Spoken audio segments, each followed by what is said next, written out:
Today we're going to have a special meeting, kind of. I'm having a special session. This is a special session, actually, with my son, Perez, who is 19 today.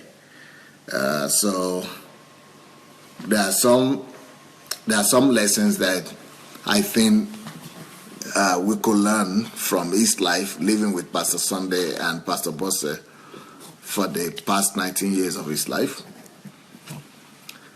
And so it will be interesting to hear that, and maybe you would like your sons or your children to come and listen to this program as well. We hope that the girls will come and join us as well and share their own story of their life with their brother.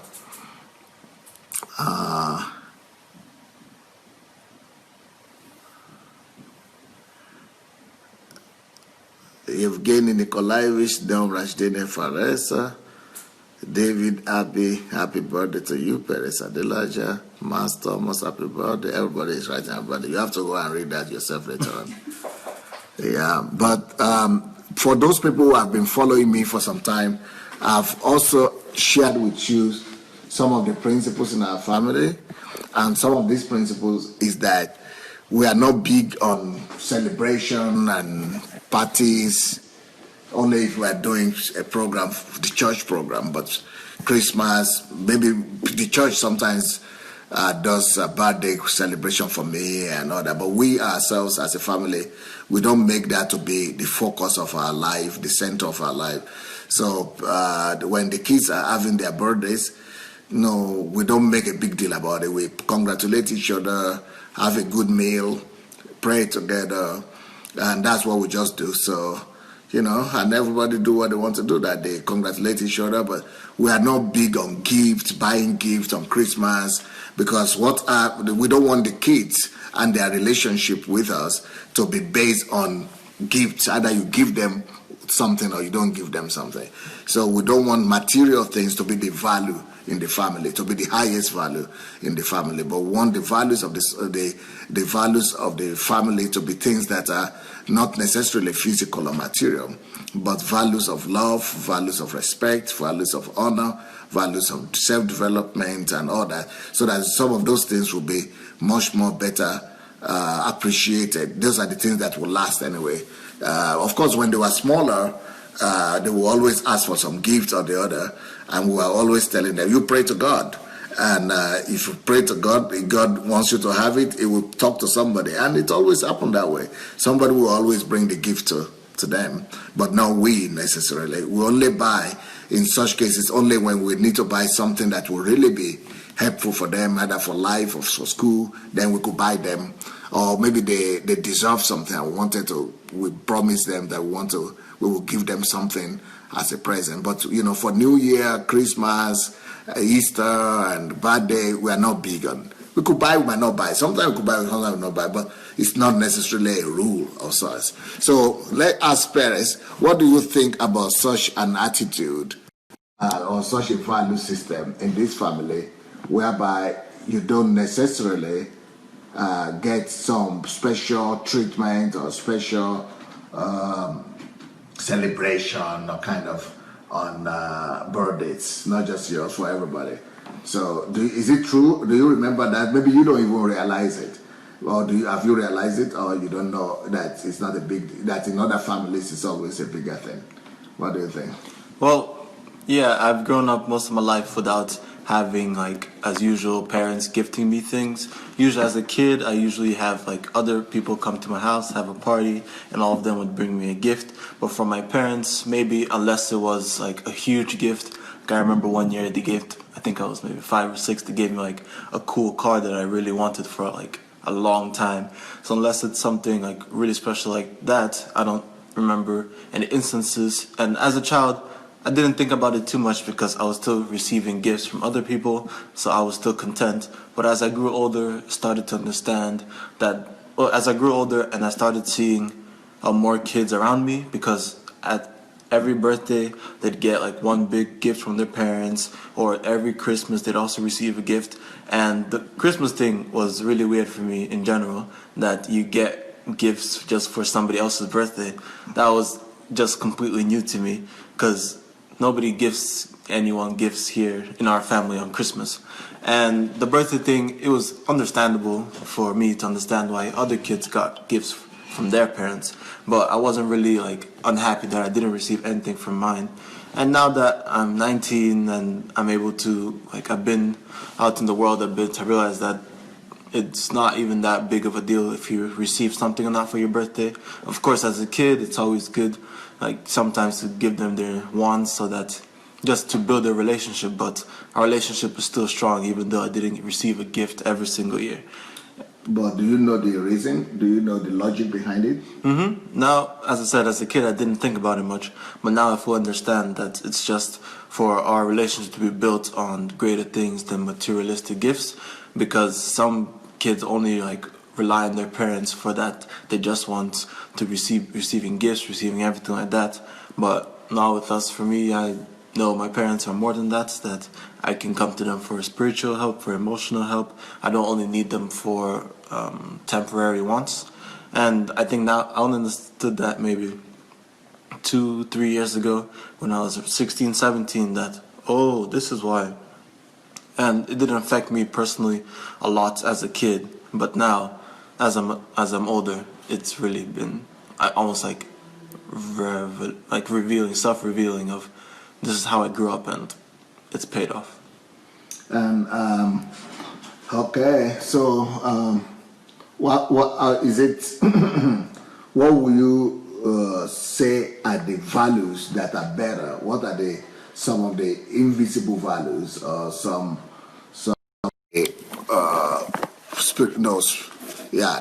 non-physical value systems, and values that might be more important between a relationship between parents and their children than just physical stuff?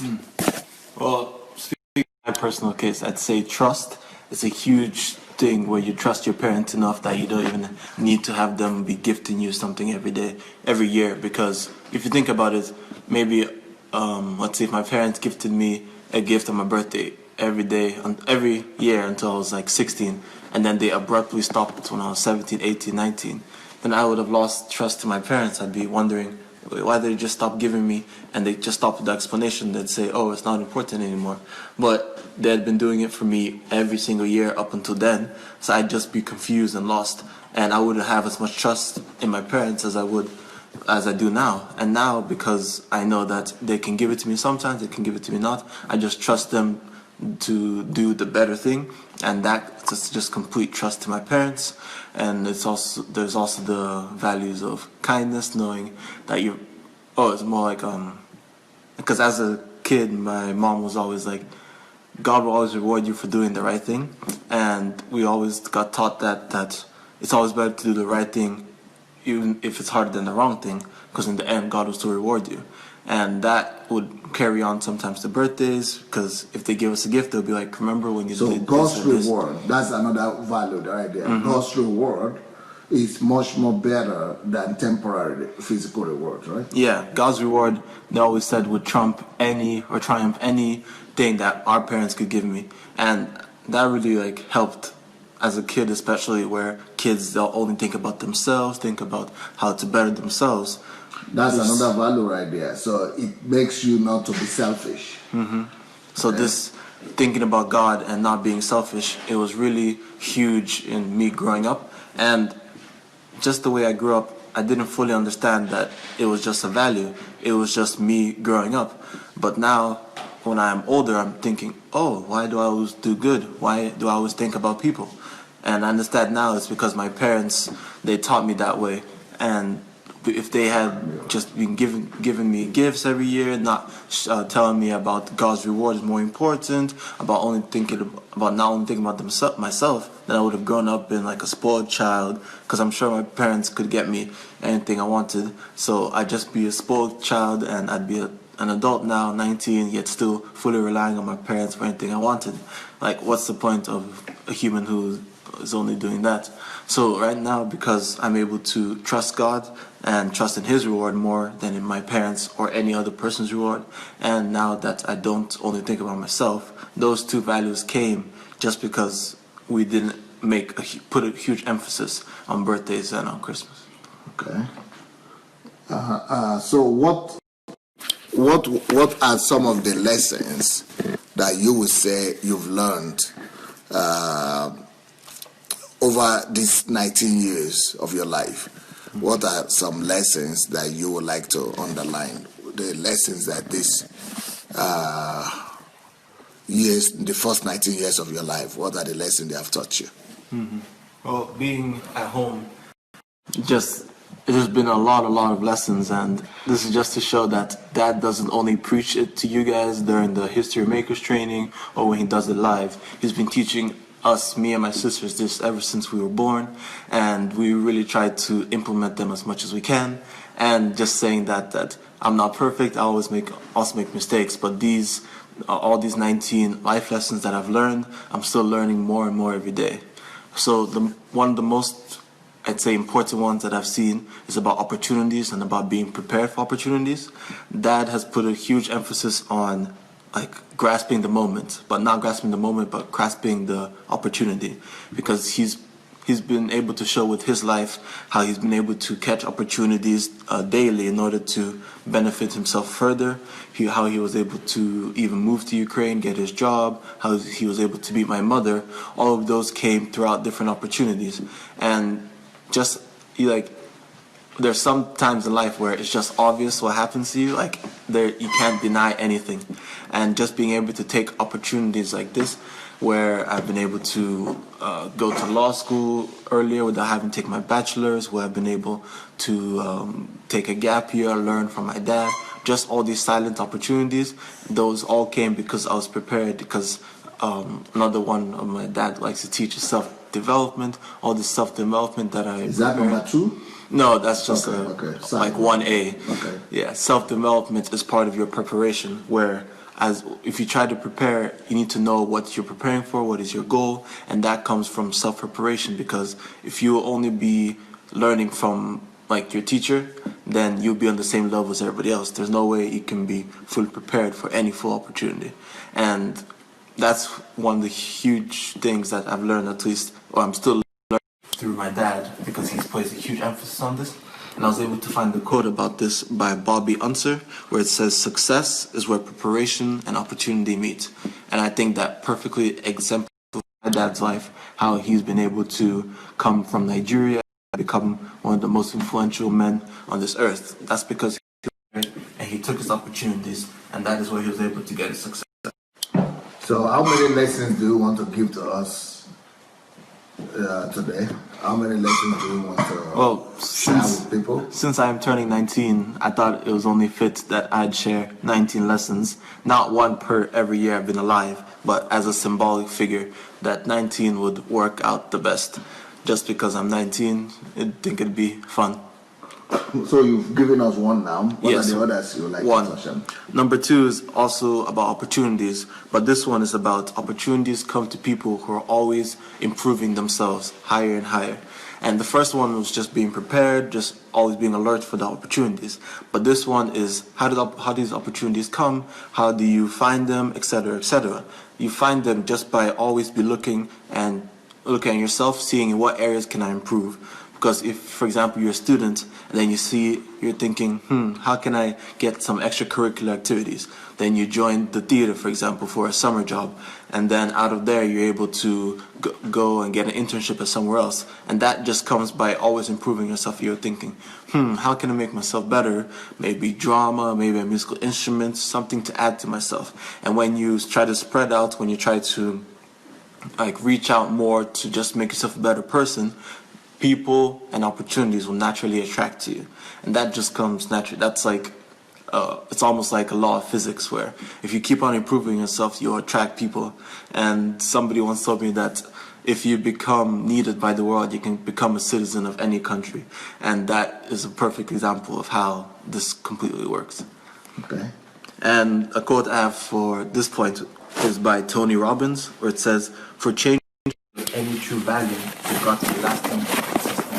And this quote, it helps that just because you do it for example, one summer doesn't mean you have to stop now. You need to make this a life skill. You shouldn't just do something halfway, because for it to actually stay, for it to actually stick, you're gonna have to work on it hard and hard so that it can actually become part of you. Because for something to stick for a long time, you actually have to put a lot of effort into it. Is that number 2 still? Yes, it's still part of them. So for you to improve on yourself, you shouldn't just do it half-heartedly. You should do it fully.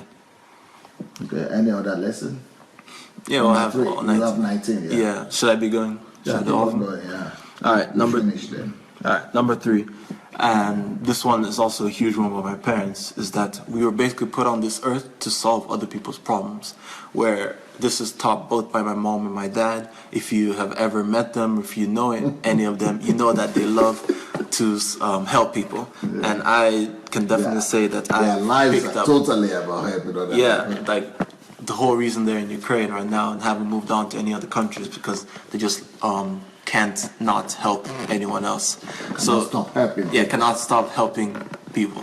And I can definitely say that I have not adopted this mentality, but adopted this characteristic from my parents. Even it's like they didn't even have to teach it to me. I was just almost born with it. But I was still taught it because, as I've mentioned earlier, as kids, you're selfish. Even if you try to help others, as a kid, you still only think about yourself. So growing up, they helped me understand the importance of helping people, of putting other people ahead of me when I'm thinking about things. And all that really helps now, where if in such like you could say a corporate world, everybody just looks out for themselves and they almost lose themselves just because they're like so focused on just making their life better, more comfortable, where then they just begin to lose themselves. They don't know like who they are, and I'm able to know everything is fine with me just because I'm able to help people. I'm able to have a use by solving people's problems. So that has been a huge part of me. Just that has obviously come from my parents, where I have a desire to help people, whether they be anyone I know, anyone I don't know. And it's almost an indescribable feeling. And the quote I have for this one is by William R. Alger. It says, after every storm, the sun will smile. For every problem, there is a solution. And the soul's indefeasible duty is to be of good cheer. Because when you help people and when you are able to become a solution for other people's problems, you will inevitably be happy. You won't be upset that, oh, wow, I just helped another person.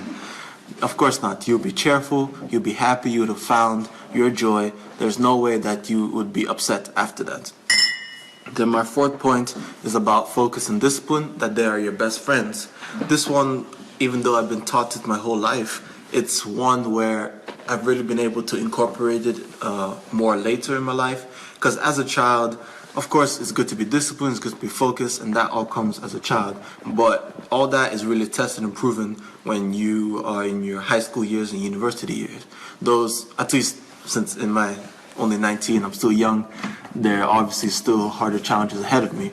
But so far, it was the high school years and the short time of spent in university, which have been the hardest times of my life. And it is there where focus and discipline have become my best friends. That is because they're able to take me to the goals that I've set for myself. Without those two, then there's no way I would have been where I am now. My dad always tells me, he always reminds me about focus. And it doesn't matter what I'm doing, whether I'm playing a basketball game, whether I'm reading a book, whether you could say whether even I'm cooking. Whenever he sees me distracted by the slightest, he always reminds me about focus, that it is the most important thing. And discipline is almost self-explanatory, where we'd get, was it on Saturday, where I think mom was with us and she was asking like how were we raised, like what are our punishments, and as I was saying that we'd get spanked, we'd get grounded, etc., etc. All of that was to build up our discipline. And now you can see the discipline where like you don't always only eat the fast food, you eat a healthy, balanced meal, where you don't stay up all night just because you can, or because you understand the value of good sleep. That both came from my parents, and I can say that they're still working on me about that I'm still not as focused and disciplined as I should be, but I'm still working on that every single day to become a much better person. The quote I have for this one is from Joel Osteen, and it says, "When you focus on being a blessing, God makes sure that you're always blessed in abundance." And that's just like that quote, just by itself, just a perfect, you could say, a wrap up to this quote. I mean, to this point where just if you focus on being good, then God will just take care of you. My fifth point is about excuses. A life built on excuses will forever remain in the outskirts of greatness. And excuses, it was just a big, this may sound bad, but like excuses was a big part of my childhood and early teenage years, where I'd always be able to find an excuse for something that I did, for something wrong that I did. And I'd always try to back it up under the argument of, oh, I'm going to be a lawyer, I need to learn how to argue, etc., etc. But it wasn't true. I was always just looking for an excuse of why I did something wrong, or just always trying to justify my means, even though I knew I was wrong. And that was a huge battle, I'm sure, for both of my parents, because they were thinking, we didn't raise him to do this, yet he still tries to come up with excuses for all of that. But I'd say a few years ago, I really understood when I started dealing with other people. For example, mom would put me in charge of my sisters, and then I was in their shoes. I'd be like in the role of responsibility, and there I'd see how annoying and how it wouldn't help anyone, where people would just be making up excuses for their wrongdoings, and all that just almost like made everything go into view. Like it was like it came like a snap out of nowhere. Like, wow, so I've been doing this for such a long time, not realizing what burden I'd caused, or both for myself and my parents. So just that life of excuses, that you always remain on the outskirts of greatness, that's true, because you'll always be limiting yourself. Instead of just going on the steady path of good, you'll always be slipping and doing wrong things and just be justifying it to yourself. And I was able to learn, and even though I still sometimes find excuses for stuff that I do, I've definitely become much better at it, and I'm definitely wary of it whenever I do. And this quote about excuses is from George Washington Carver. It says 99% of the failures come from people who have the habit of making excuses. And this quote again just neatly wraps up my point, where I'm not saying that you'll be a failure if you make excuses, but the likelihood of that is very great. Let me use this opportunity to tell everyone watching with us that you actually have the freedom to go and copy and make to share this message. Free enough to go share this message. Go share it. It could be a blessing to your kids. It could be a blessing to you. So I am learning a lot from what Perez is saying, and I think you should be learning a lot as well. All right, my next point, number 6, definitely came from my father. It's about manhood. It's about manhood. Authentic manhood rejects passivity, accepts responsibility, and stands up when something is wrong, whether in their family, their community, their organization.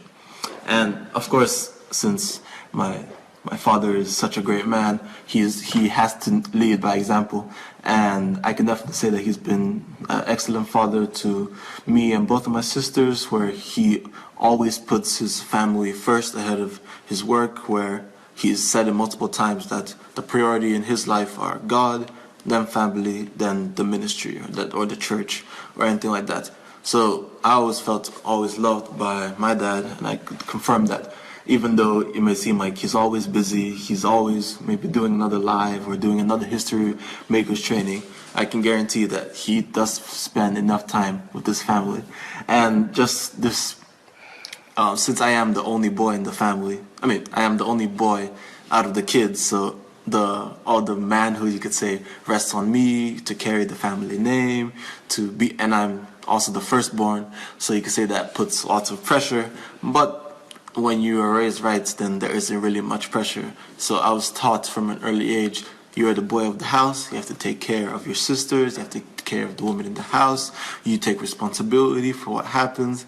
And I just think that nowadays there are many men who don't want to take responsibility for their actions, whatever it does, especially when the repercussions are so big as it can ruin other people's lives. And I just don't ever want to become a man like that who will be able to do this. And I know I won't because of the way I was raised, because I know what it means to be a man, and I know what the repercussions are. And the quote I have is from Magic Johnson, where he says, manhood is taking care of your family and being able to other people, not yourself, whether you can bless other people. And I like this quote because it also shows that because men, we love respect and we love, but we know that pride is a great enemy. And I think he understood where you're also supposed to think about other people. And Magic Johnson is a basketball player, one of the best, and he passed a lot. He passed the ball a lot. And I think he could understand that you care about other people. That's how the team works. He could have taken all the shots. He was very skilled. But instead, he decided to share. He decided to think about his team. And I think that made him a great man. Number 7 is about love. That love is the greatest stimulator of a person, that it's the key for gracious actions. And this one I actually learned from this one where it stuck out to me most was actually when I was attending one of the History Makers training, and one of the people asked, what motivates my dad to do what he does? Because he's gone through so much. He's been wrongly convicted by so many people, falsely accused. Lots of people have betrayed him, yet he still has the same passion, the same fervor, and he still has the same love towards the Ukrainian people or any other people. So the person asked this, and my dad just answered, it's simple, it's love. And I think he may have been planning on preaching on something else that day, but just the tide of the room turned, and he preached about love, that when you love people, when you love God, that it's impossible to have like malice in your hearts, where even if people do wrong against you, you can't force yourself to do the wrong back. And he said that is the reason why he was so kind. That's why he kept on going. It was just because of love. And that really helped put me in perspective, because I guess at that point I really only thought love as like husband and wife, more in like the romantic sense. I didn't really understand the full power of love, just like for your people, or like love of God. And I know in Greek, or is it Hebrew, one of those where there are different levels of love, different words for it. But in the English language, we just have love, maybe like infatuation, love. Greek, yeah. Yeah, so it's Greek. So I think at that moment, even though I've been taught things like as a kid, even if you pertain all the information, it doesn't always click right away. And this is another one of those moments where it just like clicked, where I was like, love is actually more powerful than I had imagined. And that one, I'm trying to adopt it. I haven't been able to adopt it as well as my father has, but he's been doing it, especially since he's been doing it for so much longer. It's still remarkable that he's still able to love so hard. But I'm still trying to make love work for me, to love people and to do kindness to them. And the quote that I have for love is when the other person's happiness is more important than your own. H. Jackson. And I can't confirm if he was speaking about this in a romantic sense or in just any other sense, but I think it still works both ways, where when you love someone, when you love a people, when you love a nation, when you love a church, you just put their thoughts and their priorities ahead of yours fully. And it's almost as if you can't help it. That's like your only choice, where love like overfills you and you just can't help yourself. And my next point, number 8, is also about love, because love is a huge topic, like one point for it. But this point is, love is the greatest single weapon. Love God and people like crazy, and it will affect how you live your life. And this point, I don't know why it stood out to me that much as well. But as I said, love is just a huge point. But this one, it's more about, the previous one was like more about loving people. This one is more about loving God, where when you love God, you automatically love people, and you automatically become, and when you love God and you love people, you automatically become like a better person, where it's almost as if you don't even have to try hard. all you're doing is loving God, just listening to Him, doing what He wants, and then you can just see yourself growing. And I think it's just remarkable how God has made it like that, where He hasn't tried to make it complicated. He hasn't tried to trick us in any way. All He said is love me, and that's it. And I've seen it work in my parents' lives, and I'm still not waiting for it to work. I've already seen some of the fruits work, but I'm sure that as I grow up, I'll be able to see more and more, and I'll be able to have more testimonies about it. But I'm only 19, I haven't had all the life experiences yet. But I just know that some of these are very important for my future. I just thought they'd be very good to share with you guys. And the quote that I'd say, like, loving God and just having a good life, the quote is by Matt Russell, and it says, "The good life is inspired by love and guided by knowledge." And I think that's also a good combination, love and knowledge. And this is almost like a sub-point to this one, where even though we love God and we love people, we also need to have a head on our shoulders. We also need to be smart. We also need to have a high IQ, because you can love someone to death, but if you don't know how to help them, then you're almost rendered useless. And you know how to help people by using your head. And I just like that quote. It incorporated both sides of the coin of love, like using your heart, and knowledge, using your brain. And my next point is about... What, can you name the number so that we don't... Okay. This point will be number 9. Number 9. Okay, before you go ahead, you want to drink some water? Yes, please. I want to tell everybody that you are free to share the messages that are there. And then the girls have come as well. When Perez does 10, he wants to do 19 lessons for us. When he does 10, then I will tell the girls to do 2, and then they will do 1, then they will do others, then we'll go from there. So the girls will also share their impressions with us of living with their brother and of having Perez in their lives.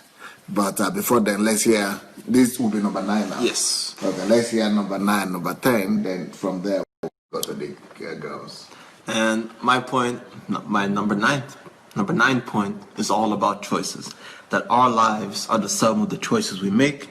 Our choices show what we are committed to, and they reflect our core values, defining us and displaying our lifestyle to the world.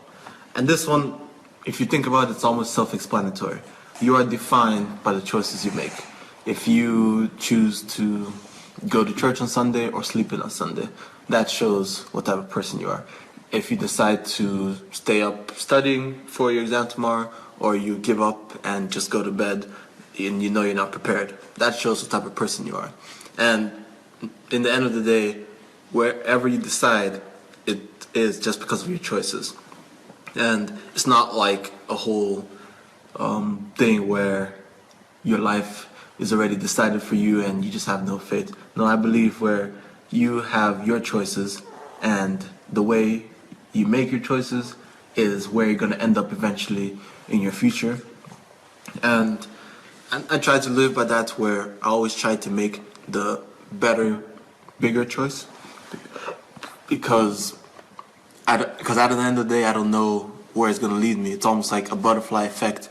If I don't know what's going to happen if I step on this butterfly, if it's going to open more doors for me, going back to opportunities, if making this better choice is going to open up more opportunities for me. So it's always wise to always take the higher road, the better choice, because you never know how high it is. Because if you take a bad choice, you can most likely predict the consequences, and you can tell that the consequences aren't going to be great. But when you take a good choice, even if the benefits are invisible, you'll still know that they're there. And I know that my parents always have to make choices every day, whether they be hard, whether they be small. They had to decide what type of school we'd attend, what type of, what our schedule would be like. And in the end of the day, I think we all turned out great. So I believe that they made the right choice, and we all had the choice to quit, to give up, to or try to drop out. But that all just leads us who we are, who we become, and we just tend to know who we are based on these choices. And my quote about choices is from Eleanor Roosevelt, and it says, "In the long run, we shape our lives and shape ourselves. The process never ends until we die. and the choices we make are ultimately our own. And that quote, it just helps put this on that your life is your own. You have to take your life into your own hands. You can't be always relying on someone or someone else to do things for you. And my mom always reminds me of this, where she's telling me that I am first, that I am the one who is going to take care of my sisters if anything goes wrong. And so she always helps me put that in perspective, where I need to make sure that the choices I make now will be able to lead to a good life, so that I'll be able to protect the people most important to me. So yeah, that was about choices. I think that was also pretty self-explanatory. And then my point number 10 is about the little things you do. They show how you'll be able to handle a big situation. First, you need to be able to handle the small things so that you can be trustworthy with them, and these small things will then help reveal your future. And this one, I like it because it's like, it helps me with my patience, because I didn't always have the greatest patience, because I'd always want the results directly. Even now, I'm still one of those people where it's hard to wait for my benefits. I always love seeing the direct effect of my actions. But my parents almost even have to teach me this one, because I've just been able to observe their life and see like how far all their little things have helped led them. Because anytime my parents, like sometimes when I accompany my mom around errands and stuff she does, she's always like making connections, etc. Sometimes I ask mom, what, do we have to visit this person, or why are you giving her like a box of chocolates, or why are you congratulating her? And she's just always like, it's the right thing to do, it'll help in the future. And then sometimes I see it's like, if we need any help, that these people are here to help us. These people are here if we are in trouble, they're able to dig us out of our hole. And this was like almost out of pure observation. I was able to see that for me, it's obvious that God will be testing me, because He knows our weaknesses. He knows that I like things to be directly in front of me. But because of that, I can tell that He'll be testing me with the little things. And so I'm going to take a step forward, and I'll be proud of the little things I do. I'll be able to not be content with them, but just be proud of the small victories, and I'll be able to handle big things when they come. And my quote for this is from Vincent van Gogh, where great things are done by a series of small things brought together. And as he's a painter, as you know, that great paintings aren't just done like that. It's not as if they just threw the paint on the canvas and boom. He started with one little stroke, one stroke there, and in the end it becomes a masterpiece. And just like that, I believe that my life could be like that as well. So that was the first 10. Wonderful, Paris. Okay, now let's go to your sister Zoe. Okay, Zoe, hi. Hello. Yep, you've been having a busy day today. You've gone all day. Where were you today? Well, my sister and I went to springboard diving class, but we got held up because we're supposed to bring someone home, but they never showed up. They never showed up? No, waited over an hour. Ooh. I don't think they got the right address or something. Wow. So that's why you had to come very late, and it's been. Are you not too tired to do this? No, I'm perfectly fine. Okay. So what are the lessons you would like to share with us about your brother, about living with your brother, Perez? Well, forever, my brother has always been an example of maturity, since he was always older than me, and I was always younger than him. So I always had him to look up to. And he'd always react things in a better way than I would, so I would know like how to develop in a better way. I'd know like the right choice by looking at him and observing him. That's my first point.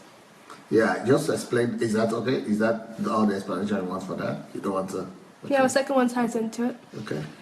And he was also, and as I grew older, as we both grew older, he showed more responsibility.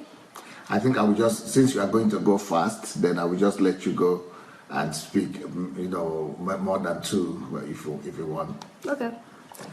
After we got older, like our mom and our parents started leaving us alone with him, and he had to be responsible for more of the things that our parents usually took care of, like packing food to school and making sure we got up on time. And when no one was at home, he'd take care of us. And he'd also have to have more work to do than me and my sister did. And always looked at how he just took it, and he wouldn't complain, he wouldn't whine, wouldn't say it's not fair, I did this yesterday, or it's not even my fault. He'd just take it and obey. And I looked at him knowing that I'd have to do that sooner or later, so I'd better get used to the thought. So what was that lesson? Responsibility. Okay, the first one was? Maturity. Maturity, responsibility. Next one. He helped me understand adults and their world because Okay. he was the oldest child, and whenever I'd get like scolded or I didn't understand something about parents or teachers, I'd come to him and I'd talk to him about it, and then he'd tell me the teachers or parents' points of view, and he'd tell me why things work like this, and he'd help me understand what I did wrong when I didn't completely understand. And he helped me understand how adults think, because he already knew how kids think, and he knows how adults think. So he was like the mediator between both childhood and... But he was always encouraging, even when we were in the wrong. He was encouraging us to grow up, and he wouldn't like scold us the same way adults did. He'd correct us most. By the way, I didn't say this is Zoe. For you who didn't know Zoe before, Zoe is our second born. This is our first daughter. So Zoe is the next in line to Perez, and so she's sharing her own experience. By the way, if you have not shared the message yet, please go ahead. Feel free to share the messages under your video. Okay, fourth point. Yeah, go ahead. Just go and keep on going. He helped me understand boys, because boys and girls are most definitely different.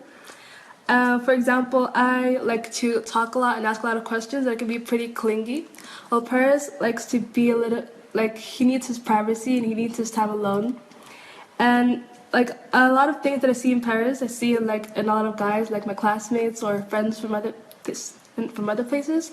So I can get along with them better. Thanks to him. So what's this point? He helped me understand the opposite gender.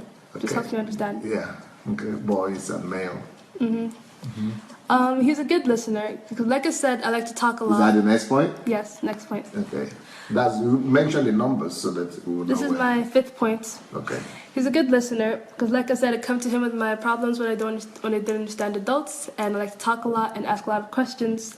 But even when he doesn't have anything to say, he's always there to just listen and understand and hear me out when nobody else wants to listen to me. And he can help me, like I said, understand what I did wrong and why things turned out this way. But mostly he's always there when I want to talk, and he can always listen and give a reaction. Brilliant. So that's appreciated. Brilliant. 6 points. He encourages me and helps me to be open to new things and try new things. Because I am more introverted and like to stay alone. I don't mind being alone. Paris likes to go out all the time and spend time with other people.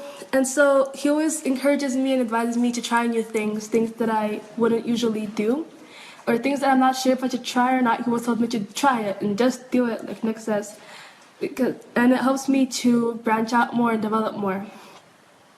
7th point is, as an older brother, I think this is pretty obvious, but he can help me with the future because he's been where I haven't been, and he can warn me about things, and he can tell me what I need and what to expect and how to handle certain situations. And when I'm not sure about something, he'll answer, and it's just good to have someone who's been where I haven't been. 8th point, he's one of the people in my life who provides unconditional love.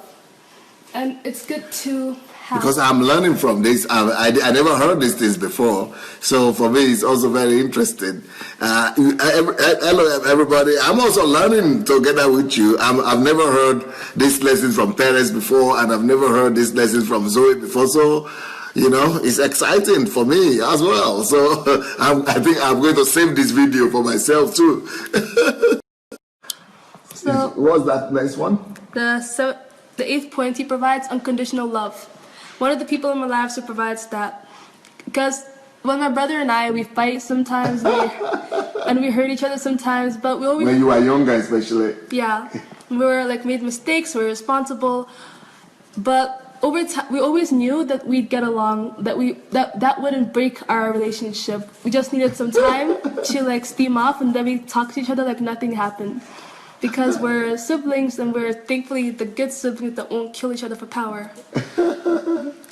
So I'm happy to have unconditional love from him, and I know now, like, real love and unconditional love from friends and other people in my life who are not just family. He puts time up, my ninth point, what I learned from him. Like I said before, he puts time apart and goes out of his way to spend time with people, and that develops relationships. Like Pearl and I are two different people, two different personalities. Like he has two different relationships with both me and my sister, and he has separate relationships with his friends and his parents. And for me, it's a thing to learn, because I usually just stay at home and I don't usually like want to go outside and spend time with people.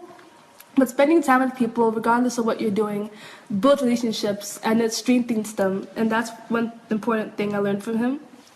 And my 10th point, my last point, is that he encourages me to be myself in whatever way I like want or consider to develop. So, for example, when I try new things, I told you that he always supports them. He supports me to do them, but he always supports my uniqueness. He doesn't like compare me to other people or want me to be like other people. He just, whoever I am, he wants it to be more of myself, more of who I already am. So, are you grateful that you have to God or to parents or to God that you have such a brother? I'm grateful to God and to my parents for raising someone like this, and to God for making us be in such a family. And thanks to his influence, he's like this. And I'm kind of thankful to Paris for working on himself to become better, to encourage me and my sister to work on ourselves and become better. Brilliant.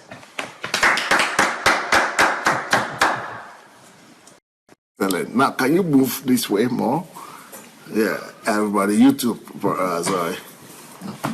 You need to lift your seat, yeah. Yeah. So before we go back to Paris, let's go to Pro. I don't know how fast Pro will get, but you know, I'm sure some lessons for us as well. Yes. Yeah, what do you say about your brother? Are you grateful you have such a brother? Yeah. So what will be the lessons you've learned growing up with them in the same family?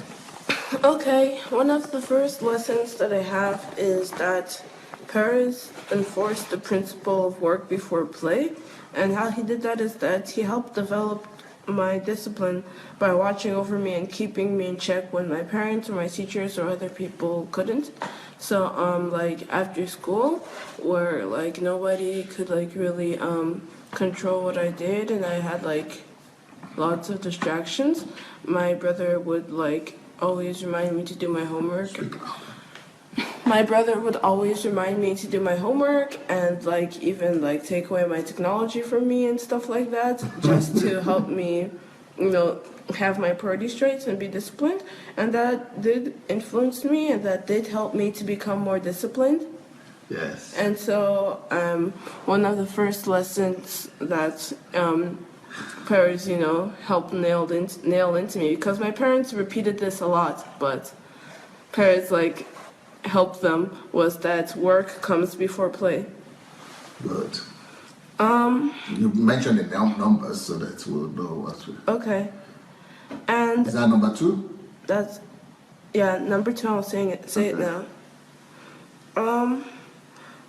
Another thing that I saw from Paris was that he taught me that you won't always get what you like. You won't always get what you want or in life, and that you'll have to do things that you don't like in life. And during his gap year, Paris had to do lots of work, for example. Paris, like, he has lots of he had lots of struggles with math and chemistry and things like that, but still he would work hard and try hard until he could do as well with those subjects as he could with like his favorite subjects. And like Paris would always tell me life is unfair, and that would usually be something like satirical, like if I gave him a candy but then like he refused to share his chips with me or something. But like he never like did really pretty himself and stuff. Even though he had to go through lots of hardships and unpleasant things, he'd always keep going.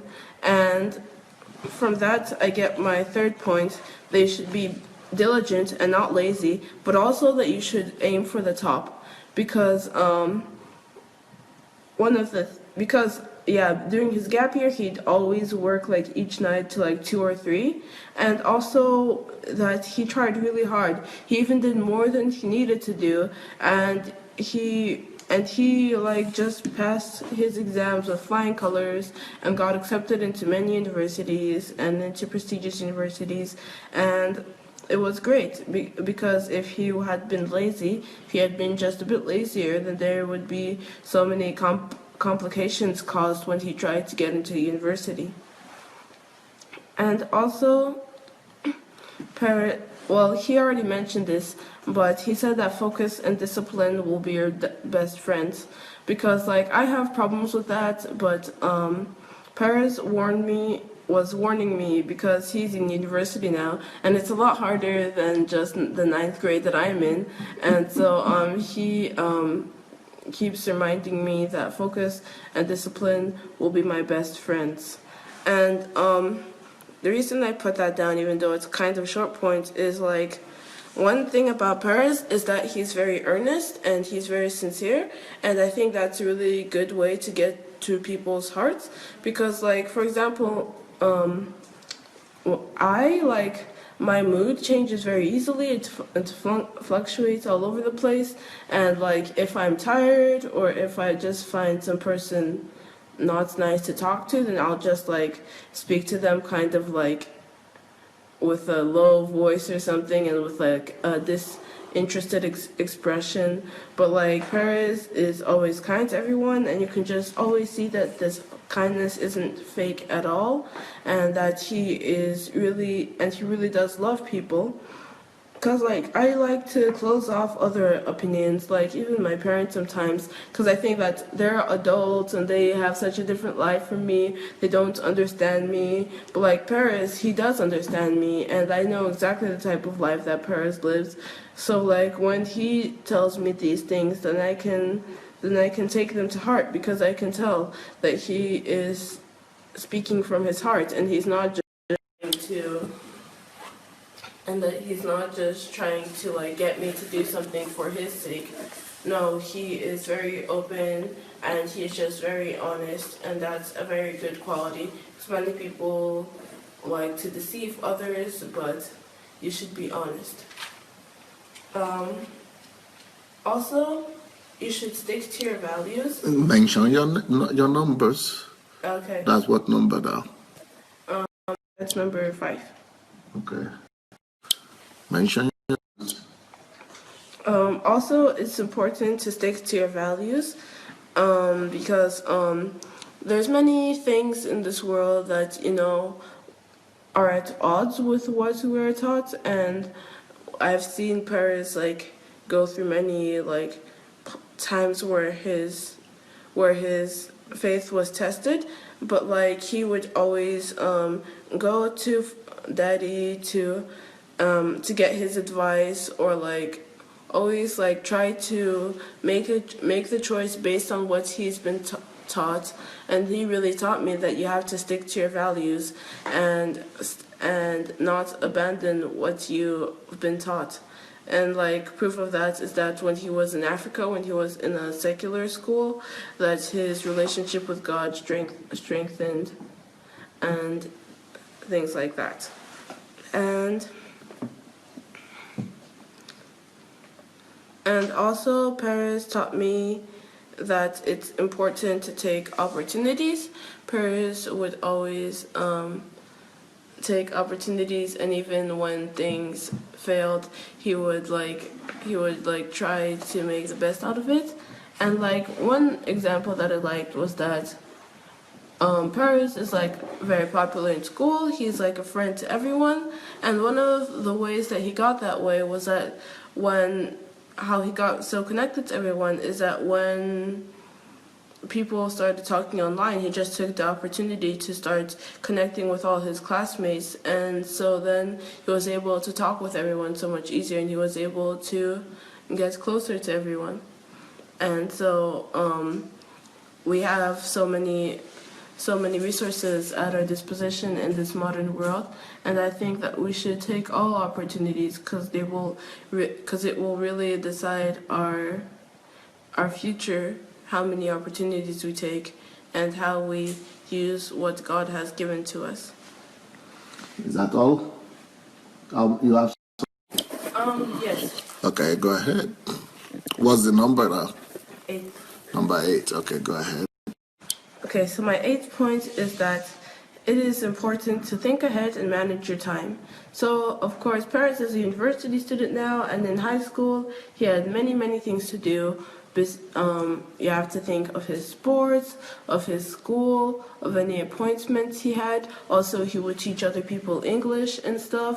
He had a job. He had many things to do. And if he wasn't careful, there could be so many conflicting things, and he would get nothing done. But he would schedule his day. He would plan out all the things that he had to do, and because of that, he was able to maintain all of his positions, and he was able to juggle all the things that he had to do. And so that's a very firm example for me of why we had to stay in control of our time and why we had to schedule everything and plan out everything, because there will be trouble if you don't learn to do that. The ninth point is that you need to learn to be responsible because Paris would always take care of us, but like we were not the only things that he had to take care of. Like he had his team that he had to coach, like a basketball team. He had all the when he wanted to go like even hang out with his friends or something, it was his responsibility to like let our mother know and to like make it fit in with his day, and our parents, our mom would just said that like if anything happened to them, Paris already mentioned it, that if anything happened to them, then Paris would have to take care of us. And so Paris like really developed his character, and he really did learn to be responsible. And then that's an example that I look up to, and I want to be as responsible as him, and even more responsible than Paris too. Okay. Also, 10th is that you need to learn to adapt. Like, lots of unexpected things happen in life, and sometimes things won't go as planned. But you should trust God, and you shouldn't always be tied to your comfort zone, because all the great people that we love, all the people that we look up to, they all went outside of their comfort zone. So you should learn not to get too attached to material things. You should know that life will not always go as you plan it, and you should just learn to adapt to different situations. Brilliant. That's all? Yes. Are you grateful to God for your brother? Yes, that I'm you very have grateful. Parents in your life? Like when I was in my like rebellious stage and I wouldn't listen to God or my parents, and I'd like just do the opposite of what I was told, Paris like really helped me, because he didn't like force anything on me. He just shared his wisdom in little nuggets, and he like wouldn't get angry at me and stuff. He'd just try and help me in any way that he could. And so I'm very grateful for this amazing family that God has given me. All right, girls. All right. Good job. Good job. You know what? You've been out there all day. I can't believe it. You've been just out there all day. You've been doing diving and swimming. I went to music school in the and morning music too. school in the evening, in the morning too. Okay, so I want you to go home, and also I want you to bring a. I took the plug, but I didn't take the. Thank you, my dear. I didn't take the. Yeah, please help me bring that. So, but go and eat. Go take care of yourself. Say hi to mom. And parents, we have to continue. You've given 9 classes, 9 lessons, 10. You gave 10 lessons on your out of 19. Yes. So we have 9 more lessons from parents. Everybody, okay, parents, go. All right, and since I see we're a little bit pressed on time, I'll try to make them a little bit quicker. No, take care. Take your time. my time? Yeah. All right. Just as it works out. Anyhow, if it's fast, okay. If it's slow, no problem. So point number 11 is all about values. I'm sure if you've been listening to my dad at least a week, you'd have heard him say value or value system at least once. So it was inevitable that I talked about values, and my life lesson about values is that they shape who you are. You need the values that will lead you on the path of success, not on the path of destruction and failure. So obviously, if you have listened to my dad, you know that he has a lot of wisdom, and he has imparted a lot of his wisdom into us as his children, whether we remember it or not. But since we were youngsters, he's been teaching us all these values, and these values have helped me shape who I am. You've heard from my sisters, hopefully, that they said that I was a good brother, and though I'm only a good brother because of how my parents raised me to be. They raised me to be kind, to be caring, to listen, to be compassionate. And all those values, all these character traits, of course, I've had to work on them, but they all came from my parents. And just because it's a combination of 2 such good people, that it has to produce something wonderful as well. So these values, where they don't just come out of the blue. They definitely have been worked with. And if you're trying to teach them to your kid, just remember to be a good example for your kid, because he looks up to you even when you're not paying attention. So values are very important, and I'm sure you've already heard enough about them from my dad, so I'll keep them short. And my quote about values, is from Michael Graves, and it is, "I don't care what people call me. Labels have the negative value of making smaller boundaries for people."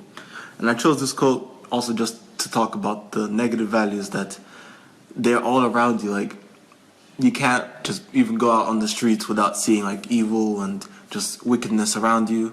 But those things shouldn't bring you down. This is almost like encouragement, that even if there are things that are bringing you down, that you're still your own person, you can still make your own choices, and that you shouldn't give up.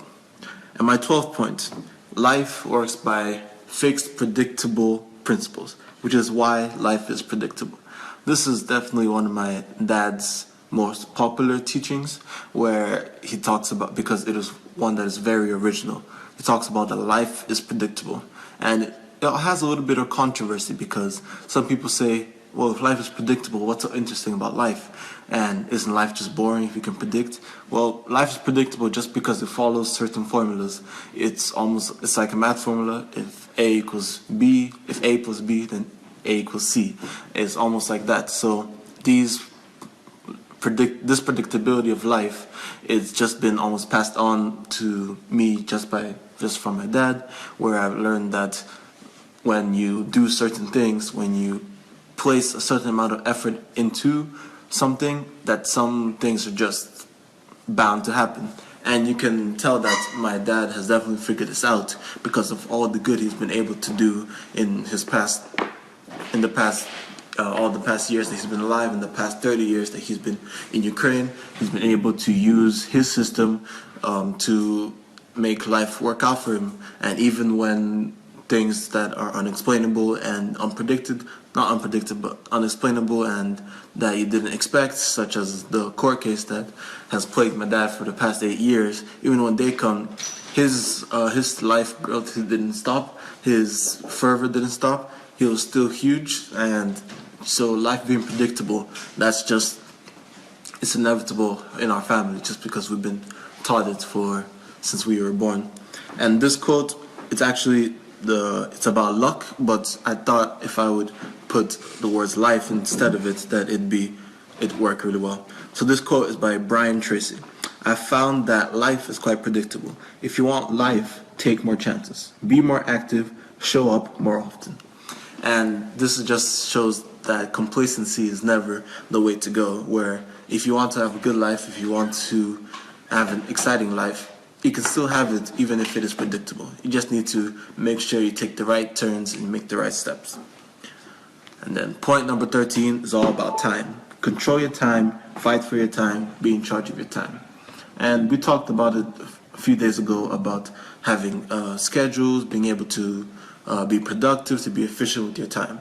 That I 100% picked up from my parents, because even if you think about it, there should be no way they're doing all that they're doing in only 24 hours a day. And I had a period last June where I spent 2 weeks completely shadowing my dad, like going to everywhere he went, being in all his meetings, being in everything he did. And I can just tell you, I'd say after the first 4 or 5 days, I was already like exhausted.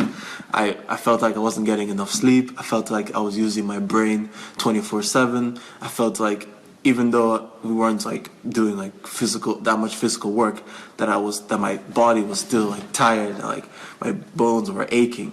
I just couldn't understand how could my dad be doing this as a living 365 days a year. And I understood that it all has to be about time management, because if he had written down on a piece of paper all that he, for example, has to do tomorrow, and he told me to try to do it, I'm sure even if I didn't sleep that day, I wouldn't be able to finish it. Yet my dad still finds time to sleep. He still finds time to spend time with the family, still finds time to eat, and to study.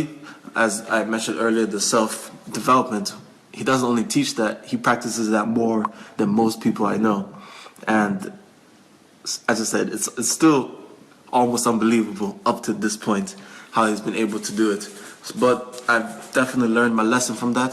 I've started with my time schedules, and I think Pearl has said about it. I think Pearl said about it that I've tried to be time efficient, and I've tried to be most productive with my limited time. And I hope that you'll be able to tell that from the wisdom that I've been telling you only at 19, where my parents, they made sure that what they learned when they were later, 40, I don't know what age they learned this stuff, but when they were definitely older than when we were, that they are making sure that they are incorporating this into us when we are young, so that we will be able to be great and do even more than they did, because we would have had more time knowing what they did. And so you could almost say that this lesson was inevitable for me, that there was no way I could escape it, because it's just part of our lives, basically. And the quote I have for this one is by Veridas, and it says, "Time management is the mantra of my life." I just thought that fit really well, just because it could basically be one of the mantras of my parents' lives, because without time management, they'd be like hectic, they'd be exhausted.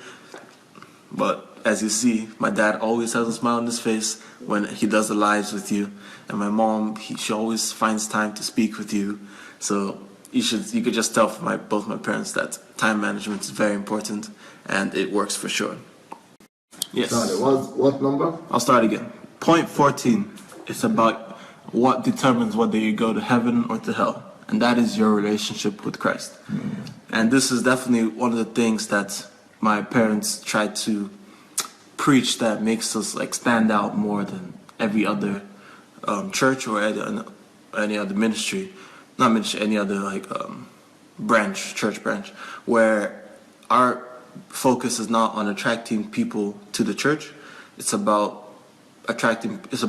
getting people to the church, finding their mission, finding their relationship with Christ, so that they'll be able to find their purpose and then spread it out more.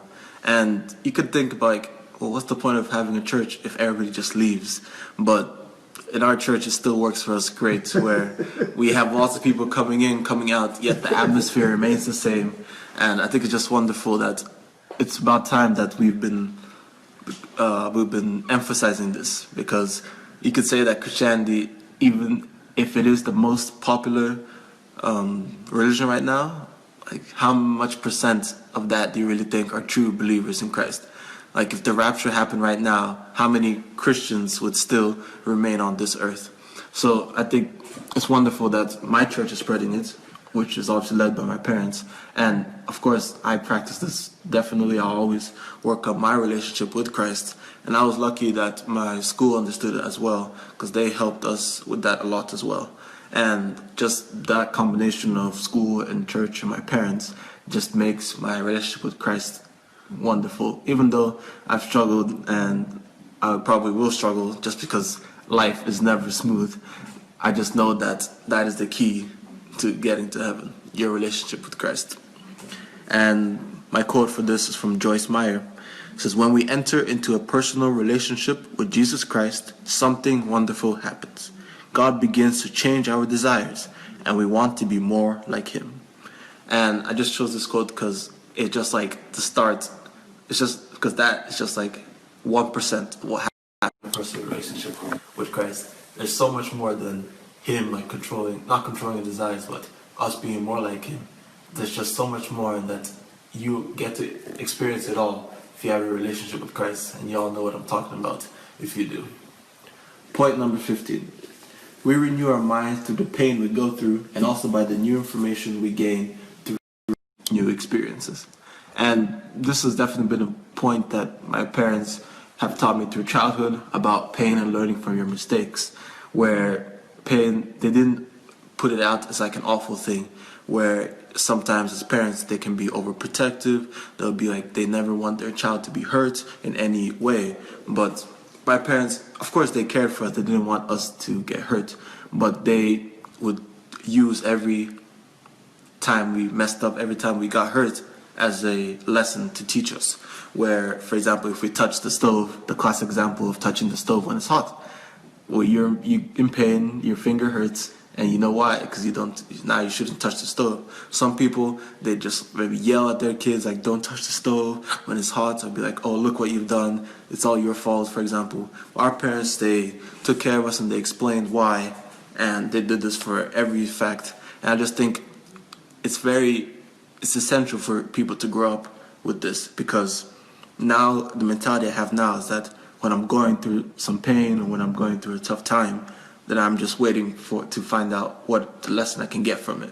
And the sub point to this is also, when you're going through tough times, that also means that God is about to do something wonderful in your life. And I just remember one time when my dad, I think somebody said something wrong in the newspaper about him, and then all I see is my dad just rejoicing. And it almost seemed ironic, like, why is my dad so happy when it seems like such a dire situation? And he just said like the wise words, I know that when something wrong is happening, that God is about to come and make it right. And that's just like a beautiful example, like, of just why I believe in this so much, where if I just know now that like the law school I'm going through, the pain, it'll all be worth it afterwards. And the quote I have for this is from John. Most people want to avoid pain, and discipline is usually painful. I just thought it was like a funny quote, where they want to avoid pain, so they discipline themselves not to get into like trouble, into pain. But then what they don't realize is that to discipline themselves, they're actually going through pain. I just thought that was a pretty smart quote. And then point 16. We must in a way where people see God through us. This ties in more with the points above, where what our church preaches, where you don't want to just go out and say you're a Christian, just boast it. People should know that you're a Christian without you telling them that you're a Christian. It should be obvious just by the way you act, by the way you treat people. And this is clearly, I mean, I can't say that there's been like times where people have just been like to my parents, oh, of course you have to be a Christian, right? I mean, because my parents are well known and they're pastors, so, and since I've been a kid, I've obviously known that they're Christians. So that point is just like almost like a point of logic. And there have definitely have been many testimonies about that in our church where people would go to a new community, they would just implement the values that they were taught at our church, and out of nowhere they'd be like, wow, so this, and other people would comment like, wow, so this is what a real Christian looks like, or something like that. And that's just like almost, it's a lesson, but it's also like a goal that I'm trying to strive to, where I don't have to like introduce myself as a Christian, because Christianity almost has like a negative connotation at this point, with people like being hypocrites and fundamentalists. So it's almost like I don't have to prove to you that I'm Christian. You would just see it by watching me. Amen. And that's almost like a goal for me as much as it is a lesson. Yeah. And the quote I have for this is from Miles Monroe, one of my dad's dear friends. The value of life is not in its duration, but in its donation. You are not important because of how long you live. You're important because of how effectively you live. And that just wraps it up quite right. You could live up to 100 and it wouldn't even matter. But then you could still die at like 30 or early 40, and then you could have made a massive impact on the world. So it really depends on how you act and how people see you, and if you are really proclaiming God through you. Point 17. Who will go with me when I go into the world? Of course, it will be my family, but also it is important to find and develop a community that will support you. And this one, it just shows, it was also, I started thinking about it more when I was growing up, where I'm thinking, okay, I'm the firstborn. If something happens to my parents, I'll be responsible for my sisters. Will I be able to do it myself? And that's where I start thinking about community. Am I involving myself with the right people? Am I making sure that the relationships I am in, are they superficial, are they fake, or are they actually strong and based on the Lord? And this is a whole community aspect where when I was in Ukraine, I lived in a great community, great Christian community, good private Christian school, and it was just a wonderful community. But you always, for now, since I'm going to university, it's harder to find a community like that. So this one is just more about choosing your friends wisely, basically. And since I'm a social person, as Zoe and Pearl eloquently mentioned, that I spent a lot of time out with my friends before, and that's just because you need to make sure that you're choosing the right friends, that you're not wasting your time with people who are just trying to take advantage of you, or they won't be there for you when you actually need them. And it's like the story of the prodigal son, where when he went to the city and he thought he had all these friends, but they just were using him for his money. As soon as he ran out of his money, his friends ran away as well. So we should be able to choose our friends very wisely. And then this quote about this is from Anthony J. D'Angelo. It says, without a sense of caring, there can be no sense of community. And that just be the emphasis of community, where there really has to be a whole atmosphere of caring for each other. Because I say it's quite obvious to see if your friends really do care or not. Point number 18. Life always demands a bit more than what you're comfortable with. And this is definitely one where I remember being taught from my childhood. And I think it is because I asked once, to ask my parents why they're going through hard times, I think. And I think that was similar.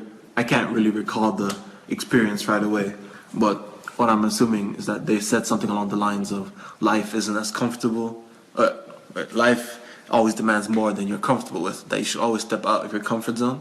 And I think that's also a reason why our parents, they made us do all these extracurricular activities as kids, so that we'd be able to, of course, have a bigger skill set, but also be able to step out of our comfort zone, be able to go out and almost conquer and not always be comfortable. And this is also the reason why my mom said she pushed for me to get a job while I was at university. She said that it wasn't necessarily for the money, because that financial problems is an issue when you're with the Lord. But she said that it's just one, for the experience, and two, just to get out of your comfort zone.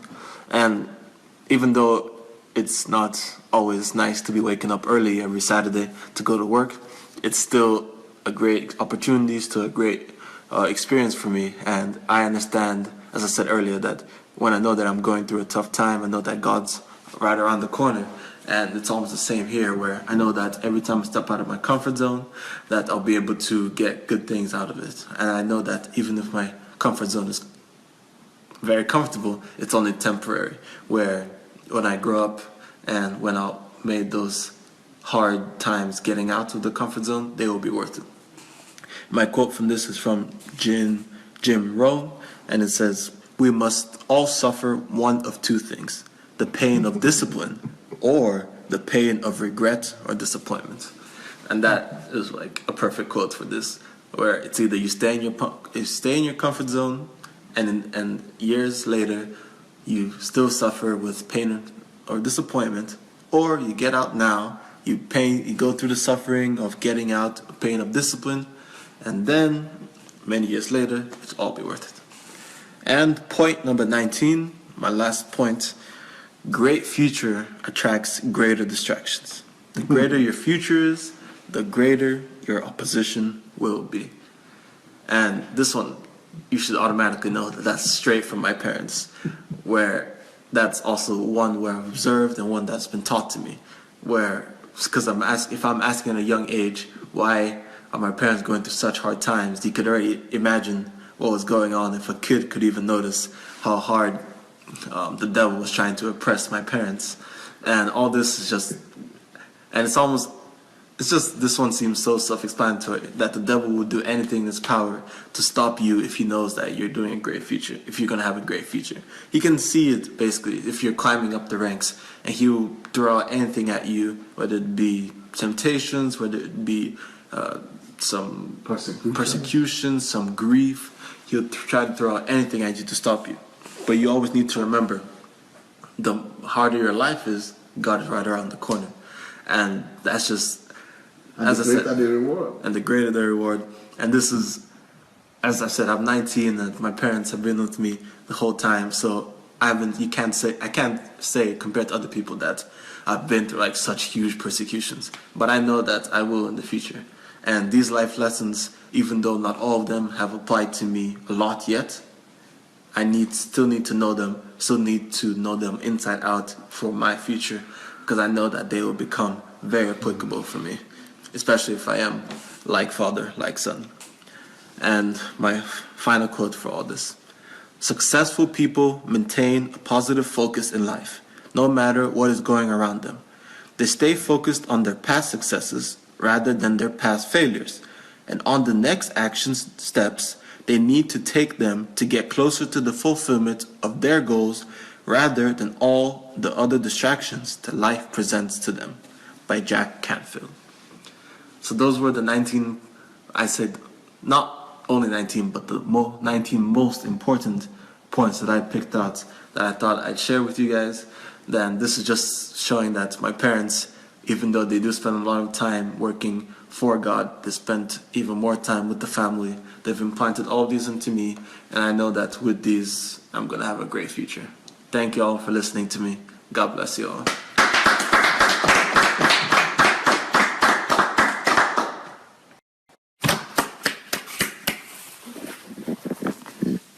So thank you so very much, Perez.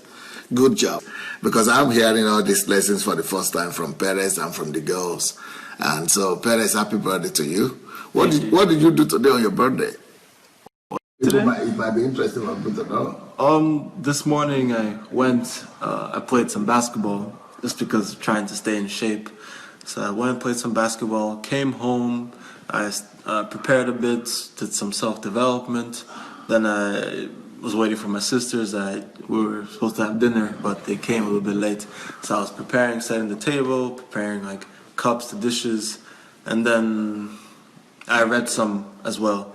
And then I came here to do. So it was a really chill, relaxing day. I didn't want anything huge. I just wanted to spend it with my family. Okay, so basketball was the huge thing. Yes. But you've been here doing this for 1.5 hours now. Time is definitely free. This is a huge thing because there are people from about 100 countries here. So this is a big road. It's like you and me. Yeah, thank you so much, parents. I'm very, very proud of you. I'm sure mommy is very proud of you. She is the one that owns all the credit for this, most of it. But I've been around too, so thank God. God used persecution and court case to grant me. So, because before when you were younger, you remember I used to travel a lot.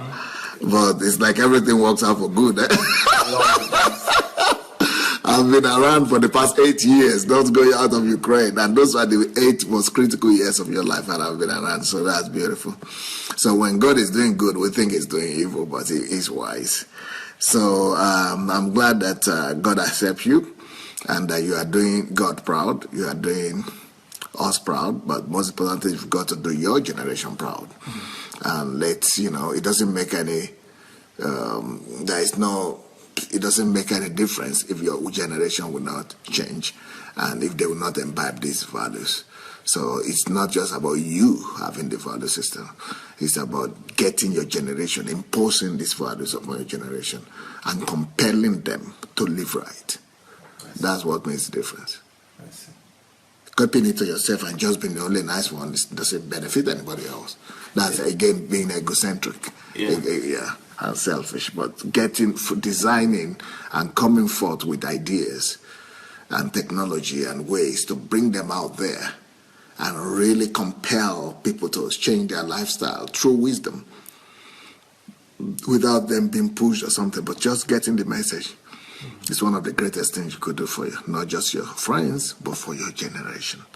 And see, that's one of the reasons you will go and read all the comments and see all the love and all the excitement people are putting out there. So you'll see that you've been a blessing to a lot of people today. So thank you so much, parents. Thank you for listening to me. Thank you. Have a good day. Have a good evening. Thank you very much. Go meet the girls and take your dinner. All right. And maybe I'll come and meet you when I'm through today. All right. All right. See you. Blessings. Bye. All right. God bless you.